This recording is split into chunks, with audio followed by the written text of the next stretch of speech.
রাজধানীর বনশ্রীতে মাদ্রাসা শিক্ষার্থী বলাৎকারের পর আত্মহত্যার ঘটনায় করা মামলায় গ্রেফতারকৃত শিহাবের বিরুদ্ধে আরও বেশ কয়েকটি বিকৃত যৌনাচারের অভিযোগ ছিল। তারপরও কেন তাকে মাদ্রাসায় রাখা হলো তা নিয়ে তদন্ত করা হবে বলে জানিয়েছেন ডিএমপি উপকমিশনার ও মিডিয়া সেলের প্রধান NM নাসির উদ্দিন। বৃহস্পতিবার এক সংবাদ সম্মেলনে সাংবাদিকদের একথা জানান তিনি।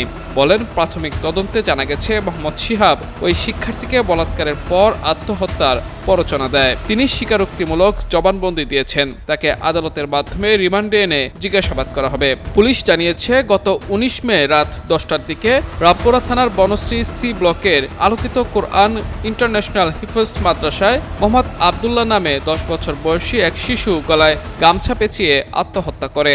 খবর পেয়ে রামপুরা থানা পুলিশ মরদেহ ঢাকা মেডিকেল কলেজ হাসপাতাল মর্গে ময়নাতদন্তের জন্য পাঠায়। এই সময় সুরতহাল প্রতিবেদন প্রস্তুতকালে ডিসিস্টের পায়ুপথে অস্বাভাবিক যৌনাচারের লক্ষণ দেখতে পায় পুলিশ।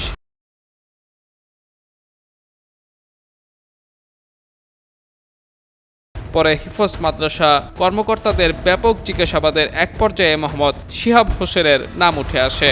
জানা যায়, ওই ছাত্রের বিরুদ্ধে এর আগেও মাদ্রাসার 4 জন ছাত্রের সঙ্গে অস্বাভাবিক যৌনাচারে লিপ্ত হওয়ার অভিযোগ আছে। পুলিশ জানায়, গত 19 মে আবদুল্লাহ ফাঁসি নেওয়ার আগেই মোহাম্মদ শিহাব হোসেন মাদ্রাসা থেকে তার গ্রামের বাড়িতে চলে যায়। পরে 20 মে রামপুরা থানার একটি আভিযানিক দল আসামি শিহাবকে পাবনা জেলার বেড়া থানার খাকছড়া গ্রামে অভিযান চালিয়ে গ্রেফতার করে।